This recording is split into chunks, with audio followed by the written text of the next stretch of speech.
They were standing in my driveway with flowers. My mother wore her favorite blue sweater, the one she always saved for church or special dinners. My father looked uncomfortable, shifting from foot to foot like he didn't know if he should smile or apologize. Behind them was the house I bought. Mine. Paid in full. They hadn't seen me in years. No calls, no visits, no questions about how I was surviving. But here they were. Holding flowers like that would erase everything. I didn't open the door all the way. I just stood there and looked at them. I remember the last time I cried in front of my mom. I was 17. I had just found out that the college fund they promised me was gone. They had given it to my brother so he could buy a motorcycle. When I asked why, through tears I couldn't hold back, she said, "Easton has potential. You'll marry someone rich. You don't need it." That sentence never left me. It echoed in every late-night shift, in every meal I skipped to pay tuition, and every time I almost gave up. And now here they were, looking at me like they had always believed in me. I looked at the flowers. Then I closed the door. I grew up in a quiet suburb outside of Columbus, Ohio. Our house was one of those modest two-story places with pale yellow siding and a small maple tree out front. It looked warm and put together on the outside. Inside, everything felt colder. My name is Liana Rowe. I was the second child, the good one, the responsible one, the one who didn't need much. My older brother, Easton, was the star. It didn't matter that he barely passed his classes, dropped out of college twice, or came home at 3 in the morning smelling like beer. He had charm. He had a smile that made our mom melt and a way of turning every mistake into a funny story. He was golden. I kept my head down. I got straight A's, worked at the local bookstore after school, volunteered at the library on weekends. I didn't drink. I didn't party.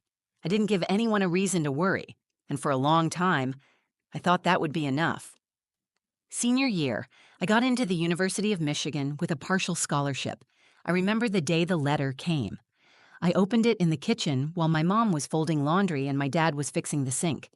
I didn't even finish reading before I shouted, "I got in!" I laughed and cried at the same time. It felt like the beginning of something bigger. Mom looked up, smiled faintly, and said, "That's good, honey." She went right back to folding towels. I wanted more from her in that moment. I wanted pride, excitement, something. But she was already asking me to check if Easton had remembered to take the trash out. Later that night, I brought it up again at dinner. I mentioned the financial aid letter and how I still needed help covering tuition.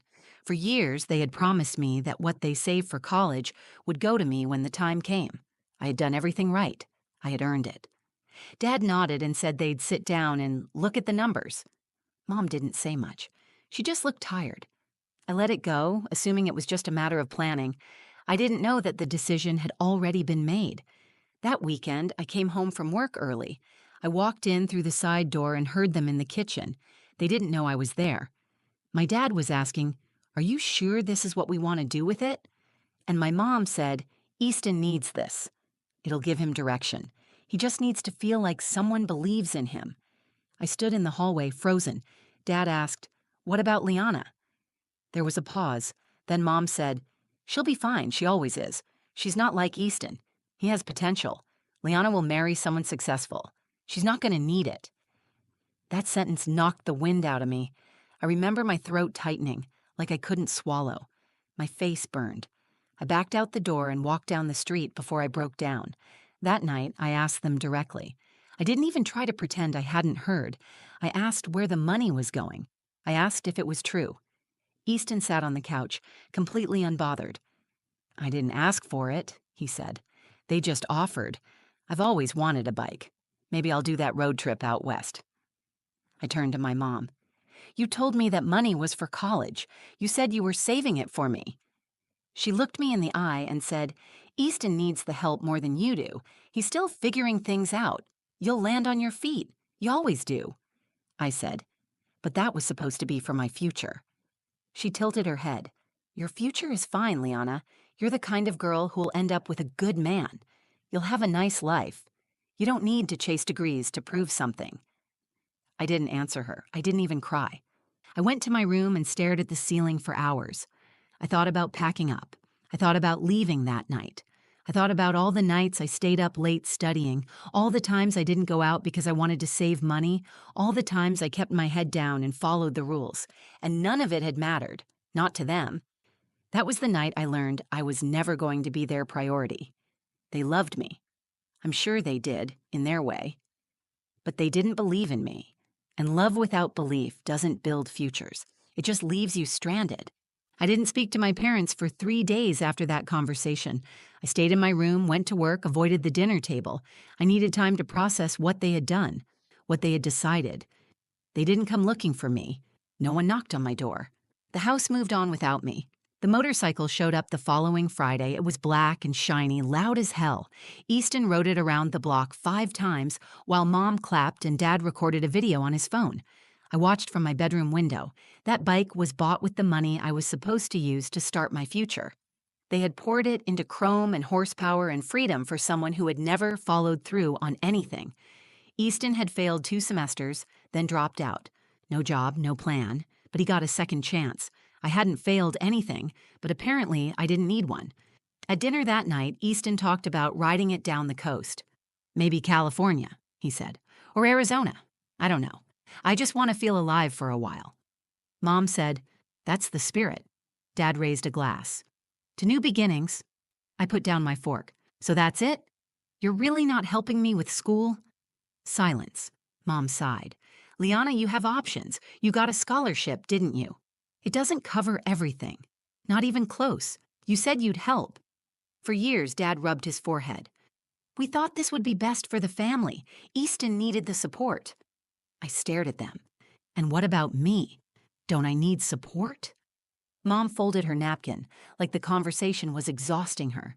"You're strong, Liana. You're not impulsive like Easton. You'll figure it out. You're the kind of girl who'll marry someone smart, someone successful. This won't define your life." That wasn't an answer. It was a dismissal, wrapped in a compliment I didn't ask for. I felt myself slipping into something I didn't recognize. I wasn't the calm, quiet one anymore. I was angry, hurt. But more than that, I was done begging to be seen. I said, "I'm not going to marry someone rich so I can have a life. I'm not going to depend on anyone to save me." "Not anymore." Easton laughed. "You're being dramatic. It's just money." I turned to him. "Easy to say when it went to you." He raised his hands, still smirking. "Not my fault Mom and Dad love me." It wasn't just the words. It was the way they looked at me when I spoke, like I was being difficult, like I was making them uncomfortable by asking for what I'd been promised, like I was supposed to stay in the role they'd assigned to me, quiet, grateful, understanding. That night, I made a decision. If they weren't going to invest in me, I would do it myself. The next morning, I applied to 3 more scholarships. I emailed my guidance counselor. I added more hours at the bookstore and started looking for another part-time job. I even offered tutoring services to parents in the neighborhood. I didn't know exactly how I was going to make it work, but I knew one thing. I was getting out of that house. Mom called it a phase. She said I was being cold, distant.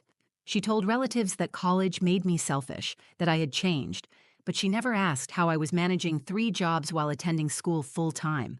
She never asked if I was eating enough or sleeping or feeling safe walking back to my apartment alone at night after closing shifts. The day I packed my bags and left for community college 2 hours away, they didn't come with me. I asked Easton if I could borrow his car to move some boxes. He said he had plans with friends. Mom said she had a headache. Dad said good luck and handed me $20. I carried the last box myself. It was full of textbooks, a secondhand coffee maker, and the bare minimum of kitchen supplies I'd scraped together from thrift stores. I didn't cry when I drove away. I felt something else. Freedom.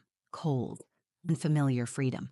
Life after that wasn't easy. I barely slept. I ate ramen and cheap instant rice for weeks.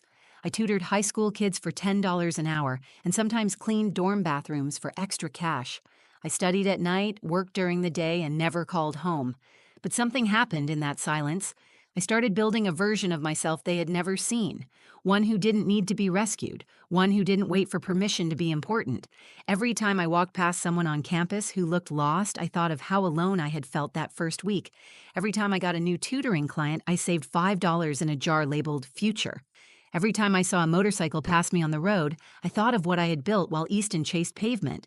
And every time I succeeded, I kept going, not to prove them wrong, but to prove myself right.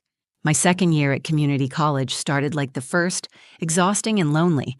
I still worked nights and weekends, juggling tutoring, cashier shifts, and occasional babysitting gigs. I had no social life, no support, no one I could lean on. But I had momentum, I had discipline, and I was quietly building something. One night, after closing at the bookstore, I got a message from a student I had tutored a few months earlier. Her mother worked in education and had passed my name to a district looking for part-time academic support for underperforming students.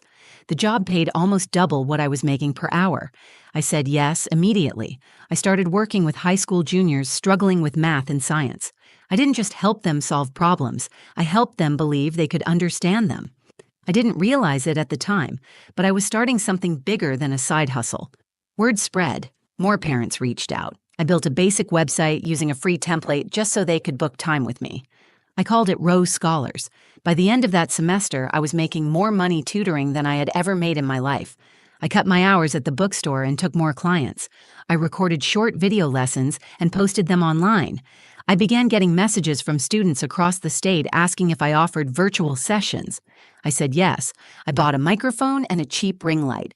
I worked in the quiet corner of my tiny apartment while my roommate blasted music in the next room. I lived lean, no takeout, no new clothes, no expensive gadgets. Every dollar I didn't need went into savings. I kept the future jar, but now it was digital. Every week I'd move a small amount into an account I named Freedom. During that same year, I applied to transfer to the University of Michigan.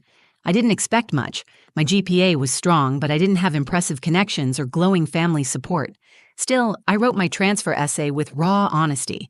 I told them about growing up in a home where doing everything right still meant being invisible. I told them about building a tutoring business from scratch while working minimum wage jobs to survive. I didn't ask for pity. I just told the truth. 3 months later, I was accepted. I remember standing in the middle of my apartment kitchen holding the email. I didn't scream. I didn't cry. I just stood there for a full minute, letting it settle into my bones. I had done it. On my own. I didn't tell my parents. I didn't feel like sharing it with people who never asked if I was still in school, let alone if I was okay. They only ever called on holidays. And even then, the conversations were short, always circling back to Easton, his newest job, his newest mistake, his newest attempt to get it together. The summer before I moved to Ann Arbor, I took a risk. I restructured my tutoring into group classes and hired 2 other students to help teach. It felt terrifying. I had always worked alone, afraid that if I slowed down or trusted someone else, everything would collapse. But it didn't collapse. It grew. I bought a used laptop, upgraded the website, and added pre-recorded lessons. By the time I stepped onto the campus at Michigan, I was a full-time student running a profitable online education business. I still worked every day, but the weight had shifted. I wasn't surviving anymore. I was planning. I was building. I no longer lived week to week. I had a savings account. I had a strategy. I met people who talked to me like I was interesting, not just useful. I met professors who encouraged me to keep building. I met friends who celebrated my wins without jealousy or judgment. For the first time, I felt seen, not just as someone who worked hard, but as someone who deserved what she was working toward. One night in my junior year, I was walking home from class when Easton called. I hadn't heard his voice in over a year. He said Mom had given him my number again. He needed help. He had wrecked the motorcycle and lost his job. He wanted to know if I had any connections that could help him out. Maybe a loan, just to get back on his feet. I told him I was busy. I didn't promise to call back. The next day, my mom called too. She didn't mention the accident.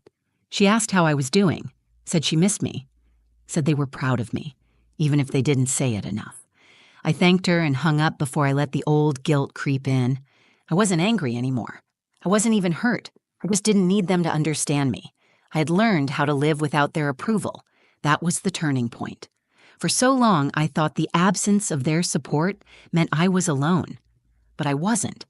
I had built something they never even saw happening. They didn't believe in my future, so I built it without them. The house was quiet the morning I signed the papers.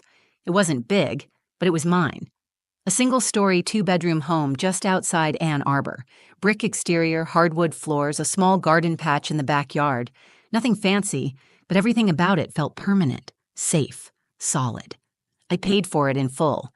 No mortgage, no cosigner, no one to ask permission from. The realtor looked surprised when I handed over the check. "You're young," she said, flipping through the paperwork again. "Most people your age are still renting or buried in debt." I just smiled. She didn't know the full story, and I didn't feel like explaining it. I moved in the following week. My business had grown enough to give me steady income. I was taking fewer tutoring sessions now and focusing more on developing content, partnering with school districts, and building a scalable model. I had an assistant. I had a lawyer. I had health insurance. I even had a retirement account. One evening I walked through the empty living room and stood by the front window. The street outside was lined with trees, and the sun was setting through the leaves. I didn't have furniture yet, just a mattress on the floor and a folding chair, but I had peace. That's when the knock came. I froze, not out of fear, but because something in me knew exactly who it would be. When I opened the door, they were standing on the porch, my parents, my mother holding a bouquet of pink carnations, my father with both hands in his jacket pockets, looking like he wanted to be anywhere else. My breath caught, not because I was surprised, but because I felt something shift inside me. The moment wasn't angry, it was still. "Hi, sweetheart," my mother said, like nothing had happened. "We heard you bought a house." They hadn't heard it from me. I hadn't spoken to them in almost 2 years, but my aunt followed me on social media, and I knew she had passed along the news. My dad gave a small nod. "We're proud of you." I stared at them, unsure how to respond. They looked smaller than I remembered. Not physically, but emotionally, like people who had finally realized they had been watching the wrong child grow. "Can we come in?" my mother asked, holding the flowers out like a peace offering. I looked at them. I looked at the carnations. The same kind she used to buy when Easton got good news. The same kind she never once brought home when I got awards, scholarships, or promotions. "I'm not expecting company," I said. She lowered the flowers slightly. "We just wanted to see you to say congratulations." There was a time when I would have craved those words, when I would have done anything to hear them from her. But now they felt late, unnecessary. They didn't sting. They just didn't matter. "I'm busy," I said. My voice was steady. My dad cleared his throat. "Your mother made mistakes. We both did." I looked him in the eye for the first time in years. "You stood there while she gave my future away." He blinked but didn't argue. My mother stepped forward. "You always were so strong, Liana. We thought you didn't need us." I didn't answer right away. I wanted to say that strength isn't something you should be punished for. That just because I didn't fall apart didn't mean I didn't feel the cracks. That being dependable isn't a reason to be ignored. But none of that would change what had already happened. I stepped back, not to invite them in, but to close the door. She held the flowers out again. "At least take these." I looked down at them. They were beautiful, but they weren't enough. "I don't need them," I said, and gently pushed the door closed. There was no slam, no yelling, just the soft click of the lock and silence on the other side. I leaned against the door for a moment, not out of sadness, but relief. I had been waiting for that day, without even knowing it. The day I got to choose who stayed in my life. The day I got to decide what love looked like and what I would no longer accept in its name. I walked into my kitchen and opened the fridge. There wasn't much in there yet, just a bottle of orange juice and a few groceries I had picked up the night before, but it felt like abundance. It felt earned. Later that evening, I stood outside watering the garden. My neighbor waved from across the fence and asked how I was settling in. "Feels like home," I said, and meant it. Inside, my phone buzzed. A text from Easton. Just 2 words. "You good?" I didn't answer. I put my phone down, made tea, and sat on the floor beside my bed, scrolling through a notebook of ideas for the business, expansion plans, a summer mentorship program, maybe a scholarship fund. I thought about girls like me, girls who never got picked first, who were always told to wait their turn, who were loved quietly but never loudly enough. I wasn't going to be quiet anymore. I used to think forgiveness was something I had to give in order to move on, that if I wanted peace, I needed to reconcile. But standing there that day with my hand on the door and my parents on the porch, I realized something else. I didn't need forgiveness to find peace. I needed boundaries. I didn't slam the door to hurt them. I closed it to protect what I had built, my home, my work, my sense of self. All of it had taken years of scraping and climbing through a life they never believed I was capable of. When I was 17, they told me I would marry someone rich, that I didn't need college because I was dependable, safe, the kind of girl who would be fine. They were wrong. I didn't marry someone rich. I didn't marry at all. I built a business. I bought a house. I gave other students the support I never had. And I did it all on my own. Now I get messages from young women across the country who watch my videos, use my lessons, follow my work. They tell me their stories of being overlooked, underestimated, left behind in favor of someone louder, needier, more fragile. They tell me my story gives them hope. I never set out to be anyone's role model. I just didn't want to give up. Sometimes people ask if I regret cutting off my family. I don't. I mourn it, yes. I mourn the idea of parents who would have stood beside me, who would have cheered for me the way they cheered for my brother. But regret? Number, you can love people and still decide they can't follow you into the life you've earned. You can miss them and still know that letting them back in would undo everything you fought to become. One summer afternoon, I drove past my old neighborhood on the way to a speaking event. The house I grew up in looked smaller than I remembered.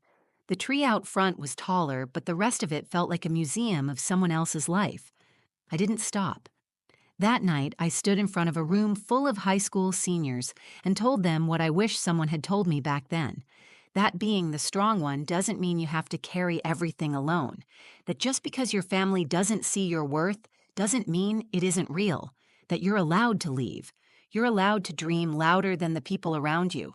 You're allowed to build something they never imagined for you. After the talk, a girl with tear-streaked cheeks came up and hugged me. She said, "They told me I wasn't enough. But now I think maybe I am." I didn't have the right words in that moment, but I knew exactly how she felt. This life, my life, was never handed to me. It was taken 1 hour, one decision, one step at a time, through exhaustion, through rejection, through the quiet work that no one sees until it becomes undeniable. I no longer wait for people to clap for me. I clap for myself. I no longer measure success by approval. I measure it by freedom. And every time I walk through the front door of my home, turn on the lights and pour myself a cup of coffee before work, I know this truth. They gave my brother a motorcycle. I bought myself a future. And I'm still just getting started. Thank you for listening to my story. If you've ever felt overlooked, underestimated, or told to settle for less, know this. You are allowed to want more. You are allowed to build a life that doesn't revolve around other people's expectations. And no one gets to decide your worth but you. If this story spoke to you, please like the video, share it with someone who needs to hear it, and leave a comment below. I'd love to know your story too. And if you want more real stories like this, about resilience, independence, and starting over on your own terms, subscribe to the channel. There's more coming. Take care of yourself. Keep going. You're stronger than you think.